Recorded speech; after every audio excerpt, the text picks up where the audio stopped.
اعوذ باللہ من الشیطان الرجیم، بسم اللہ الرحمن الرحیم۔ السلام علیکم۔ آج ہم سورہ حجرات کی آیت نمبر 12 سے تلاوت، ترجمہ اور تفسیر کا آغاز کریں گے۔ بسم اللہ الرحمن الرحیم۔ آیت نمبر 12۔ یا ایھا الذین آمنوا اجتنبوا کثیرا من الظن ان بعض الظن اثم ولا تجسسوا ولا یغتب بعضکم بعضا ایحب احدکم ان یاکل لحم اخیہ میتا فکرہتموہ واتقوا اللہ ان اللہ تواب رحیم۔ ترجمہ: اے ایمان والو، بہت زیادہ گمان کرنے سے بچو، بے شک کوئی گمان گناہ ہو جاتا ہے، اور پوشیدہ باتوں کی جستجو نہ کرو، اور ایک دوسرے کی غیبت نہ کرو۔ کیا تم میں کوئی پسند کرے گا کہ اپنے مرے ہوئے بھائی کا گوشت کھائے؟ تو یہ تمہیں ناپسند ہوگا، اور اللہ سے ڈرو، بے شک اللہ بہت توبہ قبول فرمانے والا اور مہربان ہے۔ تفسیر: آیت کے پہلے حصے میں اللہ تعالیٰ نے اپنے مومن بندوں کو بہت زیادہ گمان کرنے سے منع فرمایا، کیونکہ بعض گمان ایسے ہیں جو محض گناہ ہیں، لہذا احتیاط کا تقاضا یہ ہے کہ گمان کی کثرت سے بچا جائے۔ امام فخر الدین رازی رحمۃ اللہ تعالی علیہ فرماتے ہیں، یہاں آیت میں گمان کرنے سے بچنے کا حکم یہ ہے کیونکہ گمان ایک دوسرے کو عیب لگانے کا سبب ہے، اس پر کبھی افعال صادر ہونے کا مدار ہے، اور اس سے خفیہ دشمن ظاہر ہوتا ہے، اور کہنے والا جب ان امور سے یقینی طور پر واقف ہوگا تو وہ اس بات پر بہت کم یقین کرے گا کہ کسی میں عیب ہے، تاکہ اسے عیب لگائے، کیونکہ کبھی فعل بظاہر کبھی ہوتا ہے لیکن حقیقت میں ایسا نہیں ہوتا، اس لیے کہ ممکن ہے کرنے والا اسے بھول کر رہا ہو یا دیکھنے والا غلطی پر ہو۔ علامہ عبداللہ بن عمر بیضاوی رحمۃ اللہ تعالی علیہ فرماتے ہیں، یہاں آیت میں گمان کی کثرت کو مبہم رکھا گیا تاکہ مسلمان ہر گمان کے بارے میں محتاط ہو جائے اور غور و فکر کرے، یہاں تک کہ اسے معلوم ہو جائے کہ اس گمان کا تعلق کس صورت سے ہے، کیونکہ بعض گمان واجب ہیں، بعض حرام اور بعض مباح ہیں۔ گمان کی کئی اقسام ہیں، ان میں سے 4 یہ ہیں۔ نمبر 1، واجب، جیسے اللہ تعالیٰ کے ساتھ اچھا گمان رکھنا۔ نمبر 2، مستحب، جیسے صالح مومن کے ساتھ نیک گمان رکھنا۔ نمبر 3، ممنوع حرام، جیسے اللہ تعالیٰ کے ساتھ برا گمان کرنا اور یوں ہی مومن کے ساتھ برا گمان کرنا۔ نمبر 4، جائز، جیسے فاسق مولن کے ساتھ ایسا گمان کرنا جیسے افعال اس سے ظہور میں آتے ہیں۔ حضرت سفیان ثوری رضی اللہ تعالیٰ عنہ فرماتے ہیں، گمان 2 طرح کا ہے، ایک وہ کہ دل میں آئے اور زبان سے بھی کہہ دیا جائے، یہ اگر مسلمان پر برائی کے ساتھ ہے تو گناہ ہے۔ دوسرا یہ کہ دل میں آئے اور زبان سے نہ کہا جائے، یہ اگرچہ گناہ نہیں مگر اس سے بھی دل کو خالی کرنا ضروری ہے۔ یہاں بطور خاص بدگمانی کے شرعی حکم کی تفصیل ملاحظہ ہوں۔ چنانچہ امام احمد رضا خان رحمۃ اللہ تعالی فرماتے ہیں، مسلمان پر بدگمانی خود حرام ہے جب تک ثبوت شرعی نہ ہو۔ دوسرے مقام پر فرماتے ہیں، مسلمانوں پر بدگمانی حرام اور حتی الامکان اس کے قول و فعل کی وجہ صحیح پر حمل واجب ہے۔ مفتی امجد علی اعظمی رحمۃ اللہ تعالی فرماتے ہیں، بے شک مسلمان پر بدگمانی حرام ہے مگر جبکہ کسی قرینہ سے اس کا ایسا ہونا ثابت ہوتا ہے جیسا اس کے بارے میں گمان کیا تو اب حرام نہیں۔ مثلا کسی کو شراب بنانے کی بھٹی میں آتے جاتے دیکھ کر اس سے شراب خور گمان کیا تو اس کا قصور نہیں بلکہ بھٹی میں آنے جانے والے کا قصور ہے، کیونکہ اس نے موضوع تہمت یعنی تہمت لگنے کی جگہ سے کیوں نہ بچا۔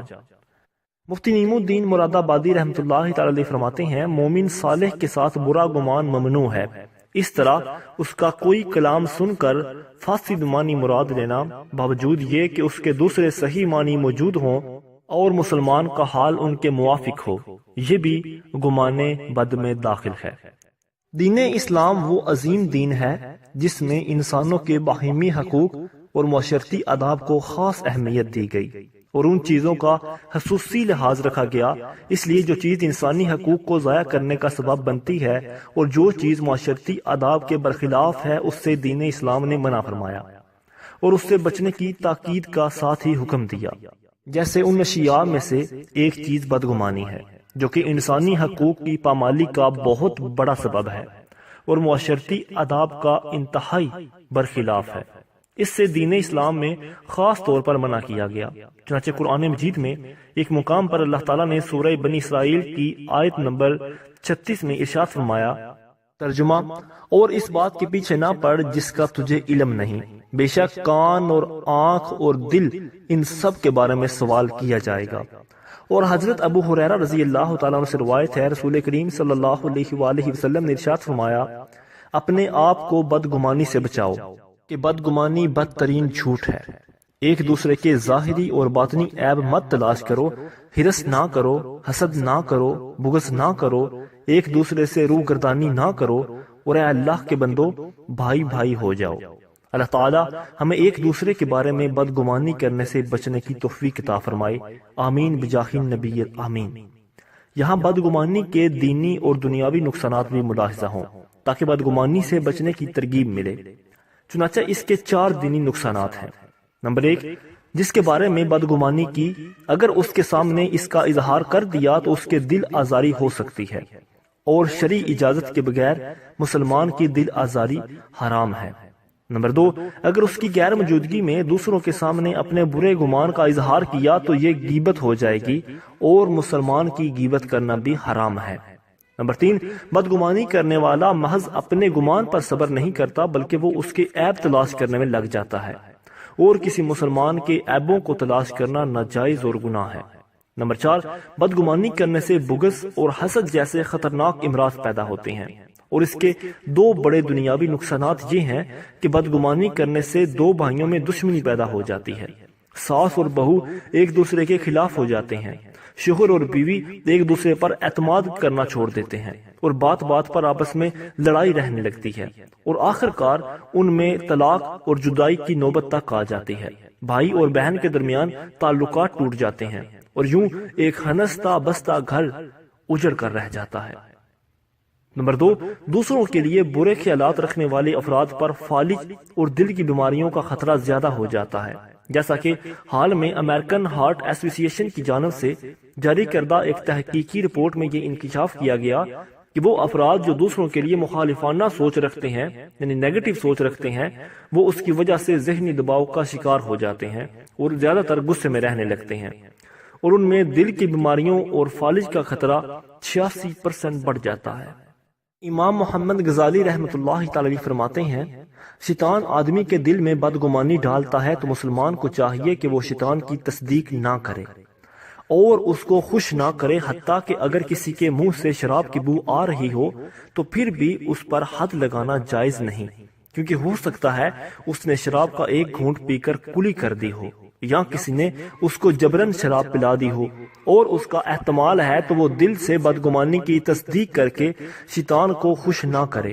اگرچہ مذکورہ صورت میں بدگمانی کا گناہ نہیں ہوگا، لیکن بچنے میں پھر بھی بھلائی ہی ہے۔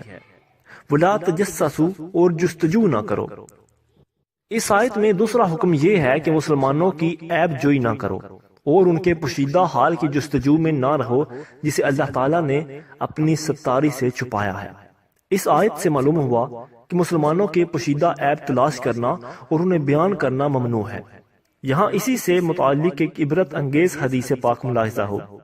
چنانچہ حضرت ابو برزہ اسلمی رضی اللہ تعالیٰ عنہ سے روایت ہے، رسول کریم صلی اللہ علیہ وآلہ وسلم نے ارشاد فرمایا، اے ان لوگوں کے گھروں جو زبان سے ایمان لائے اور ایمان ان کے دلوں میں داخل نہیں ہوا، مسلمانوں کی غیبت نہ کرو اور ان کی چھپی ہوئی باتوں کی ٹٹول نہ کرو، اس لیے کہ جو شخص اپنے مسلمان بھائی کی چھپی ہوئی چیزوں کو ٹٹول کرے گا، اللہ تعالیٰ اس کی پوشیدہ چیزوں کی ٹٹول کرے گا، یعنی اسے ظاہر کر دے گا، اور جس کی اللہ عز و جل ٹٹول کرے گا یعنی عیب ظاہر کرے گا، اس کو رسوا کر دے گا، اگرچہ وہ اپنے مکان کے اندر ہی کیوں نہ ہو۔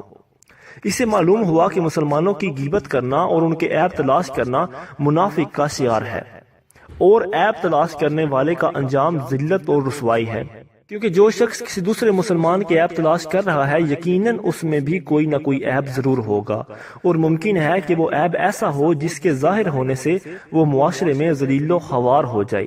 لہٰذا عیب تلاش کرنے والوں کو اس بات سے ڈرنا چاہیے کہ ان کی اس حرکت کی بنا پر کہیں اللہ تعالیٰ ان کے وہ پوشیدہ عیب ظاہر نہ فرما دے جس سے وہ ذلت اور رسوائی سے دوچار ہو جائیں۔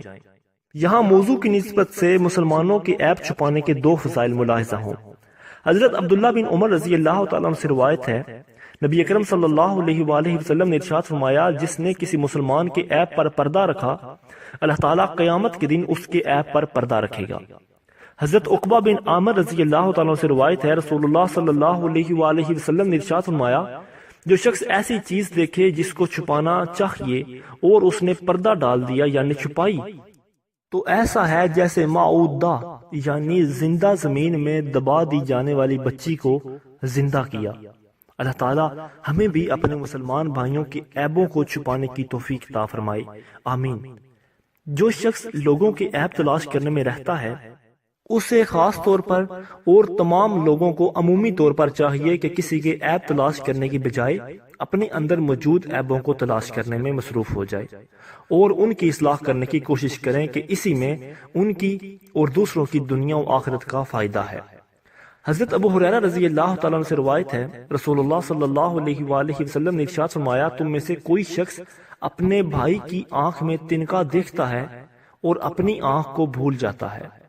حضرت عبداللہ بن عباس رضی اللہ تعالیٰ عنہ فرماتے ہیں، جب تم اپنے ساتھی کے عیب ذکر کرنے کا ارادہ کرو تو اس وقت اپنے عیبوں کو یاد کرو۔ اللہ تعالیٰ ہمیں دوسروں کے عیب تلاش کرنے سے بچنے اور اپنے عیبوں کو تلاش کرنے اور ان کی اصلاح کرنے کی توفیق عطا فرمائے، آمین بجاہ النبی الآمین۔ دین اسلام کی نظر میں ایک انسان کی عزت اور حرمت کی قدر بہت زیادہ ہے، اور اگر وہ انسان مسلمان بھی ہو تو اس کی عزت اور حرمت کی قدر اسلام کی نظر میں مزید بڑھ جاتی ہے۔ اسی لیے دین اسلام نے ان تمام افعال سے بچنے کا حکم دیا کہ جن سے کسی انسان کی عزت اور حرمت پامال ہوتی ہے۔ ان افعال میں سے ایک فعل کسی کے عیب تلاش کرنا اور اسے دوسروں کے سامنے بیان کر دینا، جس کا انسانوں کی عزت اور حرمت کرنے میں بہت بڑا کردار ہے۔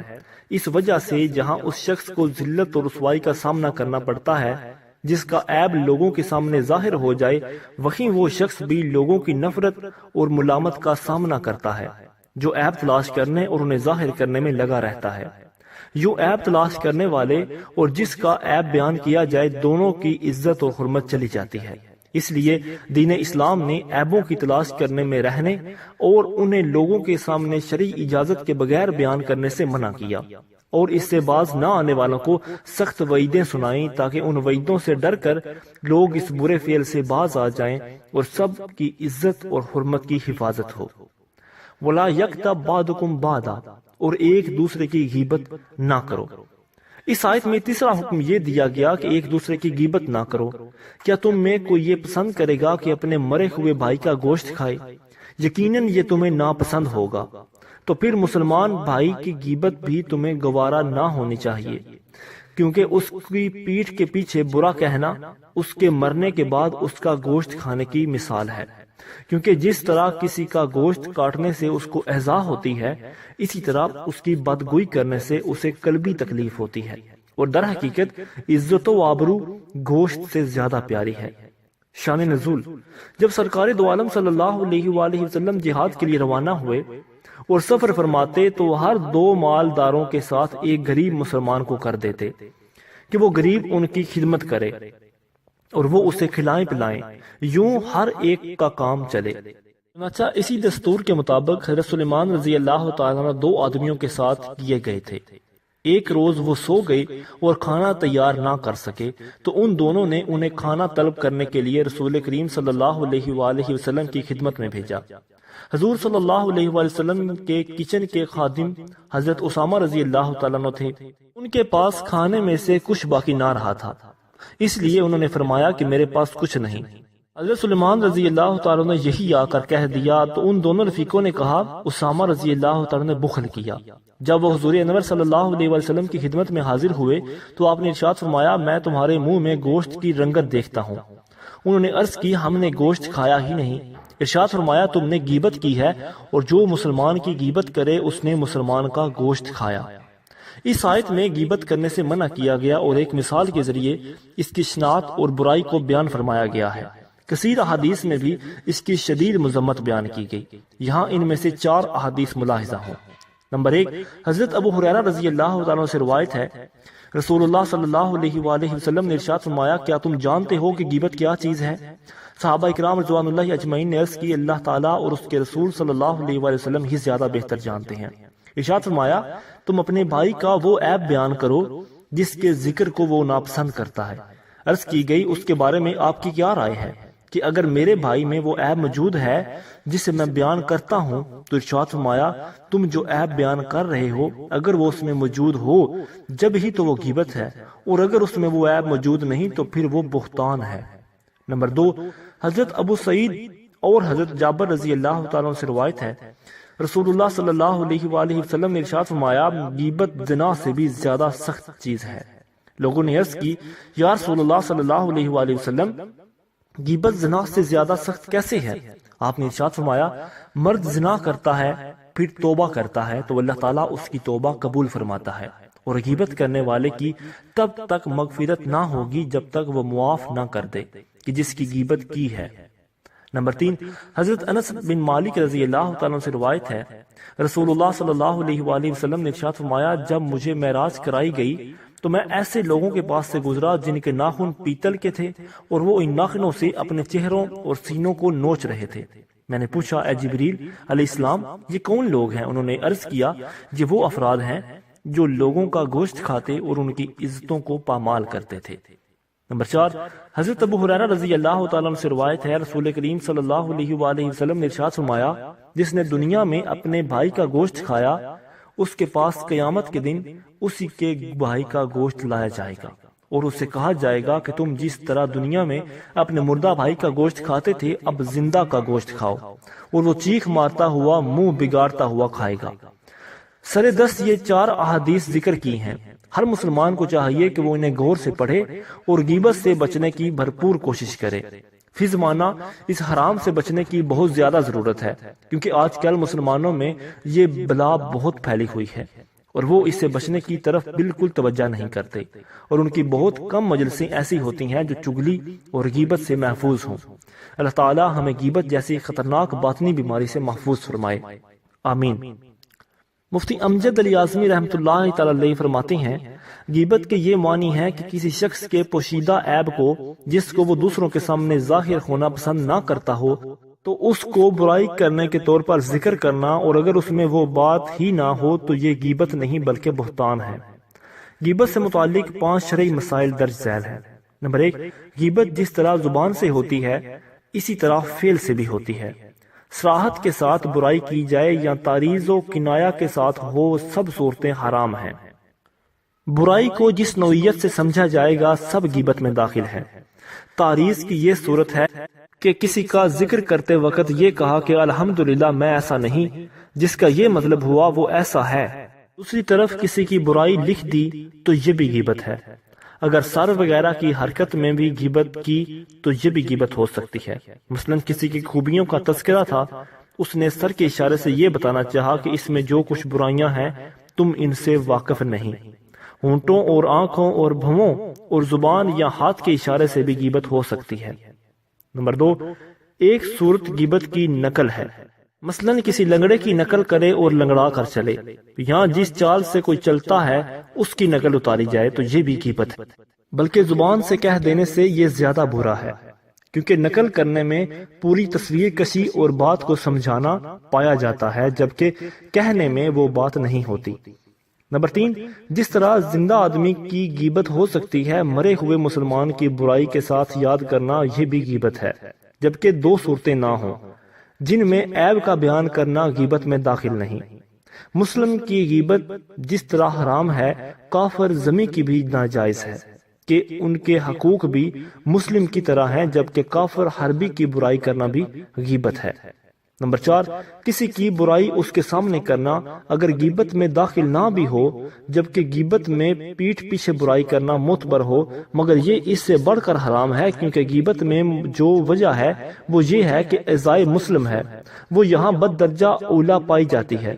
غیبت میں تو یہ احتمال ہے کہ اسے اطلاع ملے یا نہ ملے، اگر اسے اطلاع نہ ہوئی تو ایذا بھی نہ ہوئی، مگر احتمال ایذا کو یہاں ایذا قرار دے کر شرع مطہر نے حرام کیا، اور منہ پر اس کی مذمت کرنا تو حقیقتاً ایذا ہے، پھر یہ کیوں حرام نہ ہو۔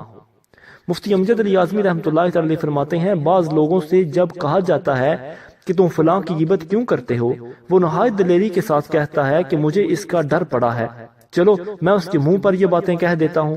ان کو یہ معلوم ہونا چاہیے کہ پیٹھ پیچھے اس کی برائی کرنا غیبت اور حرام ہے، اور منہ پر کہو گے تو یہ دوسرا حرام ہوگا۔ اگر تم اس کے سامنے کہنے کی جرت رکھتے ہو تو اس کی وجہ سے غیبت حلال نہیں ہوگی۔ نمبر 5، جس کے سامنے کسی کی غیبت کی جائے اسے لازم ہے کہ زبان سے انکار کر دے، مثلا کہہ دے کہ میرے سامنے اس کی برائی نہ کرو۔ اگر زبان سے انکار کرنے میں اس کو خوف اور اندیشہ ہے تو دل سے اسے برا جانے، اور اگر ممکن ہو تو یہ شخص جس کے سامنے برائی کی جا رہی ہے وہاں سے اٹھ کر چلا جائے، یا اس کی بات کو کاٹ کر کوئی دوسری بات شروع کر دے۔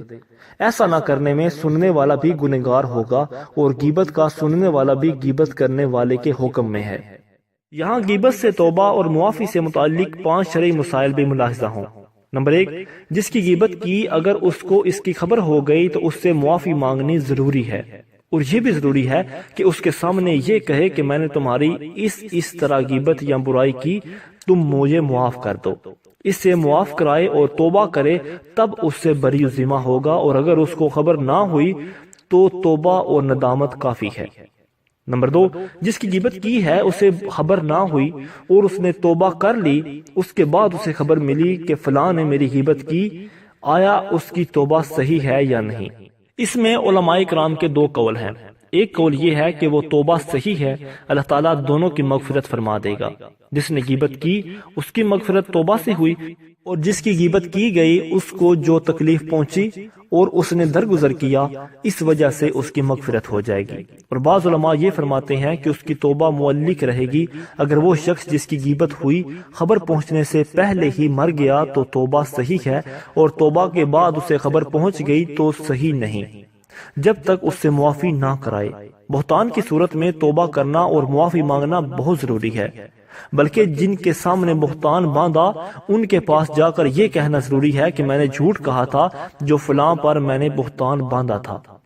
نمبر 3، معافی مانگنے میں یہ ضرور ہے کہ غیبت کے مقابل میں اس کی ثناء حسنے اچھی تعریف کرے، اور اس کے ساتھ اظہار محبت کرے کہ اس کے دل میں یہ بات نہ رہے، اور فرض کرو اس نے زبان سے معاف کر دیا مگر اس کا دل اس سے خوش نہ ہوا تو اس کا معافی مانگنا اور اظہار محبت کرنا غیبت کی برائی کے مقابل ہو جائے گا، اور آخرت میں مواخذہ نہ ہوگا۔ نمبر 4، اس نے معافی مانگی اور اس نے معاف کر دیا مگر اس نے سچائی اور خلوص سے دل سے معافی نہیں مانگی تھی، محض ظاہری اور نمائشی یا معافی مانگی تھی، تو ہو سکتا ہے کہ آخرت میں مواخذہ ہو، کیونکہ اس نے یہ سمجھ کر معاف کیا تھا کہ یہ خلوص کے ساتھ معافی مانگ رہا ہے۔ نمبر 5، امام غزالی رحمۃ اللہ تعالی فرماتے ہیں کہ جس کی غیبت کی تو وہ مر گیا یا کہیں غائب ہو گیا، اس سے کیوں کر معافی مانگے؟ یہ معاملہ بہت دشوار ہو گیا۔ اس کو چاہیے کہ نیک کام کی کثرت کرے، تاکہ اگر اس کی نیکیاں غیبت کے بدلے میں اسے دے دی جائیں جب بھی اس کے پاس نیکیاں باقی رہیں۔ تعالیٰ ہمیں مسلمانوں کی عیب جوئی، مسلمانوں پر طعنہ زنی اور مسلمانوں کی غیبت کرنے سے محفوظ رکھے، آمین بجاہ نبی الامین۔ اعوذ باللہ من الشیطان الرجیم، بسم اللہ الرحمن الرحیم۔ السلام علیکم۔ آج ہم سورہ حجرات کی آیت نمبر 12 سے تلاوت